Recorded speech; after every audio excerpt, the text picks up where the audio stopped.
നിങ്ങളൊന്ന് ആലോചിച്ച് നോക്കുക, നിങ്ങളുടെ ഓരോരുത്തരുടെയും വീടിന്റെ മുന്നിൽ ഒരു പുഴയുണ്ട്.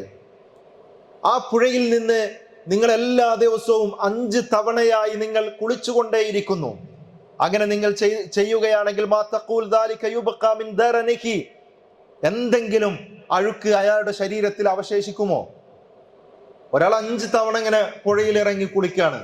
അങ്ങനെ കുളിക്കുന്ന ഒരാളുടെ ശരീരത്തിൽ വല്ല അഴുക്കും അവശേഷിക്കുമോ? നബി സല്ലല്ലാഹു അലൈഹി വസല്ലം ചോദിക്കുകയാണ്. അവർ പറഞ്ഞു, സഹാബികൾ പറഞ്ഞു, ഇല്ല പ്രവാചകരെ, ഒരിക്കലും ഉണ്ടാവില്ല. പ്രവാചകൻ സല്ലല്ലാഹു അലൈഹി വസല്ലമ പറയാണ്, ഫദാലിക മിസ്ല സ്വലവാത്തിൽ ഖംസ്, അതേപോലെയാണ് 5 വക്ത് നമസ്കാരം, 5 നേരത്തെ നമസ്കാരം അതേപോലെയാണ്.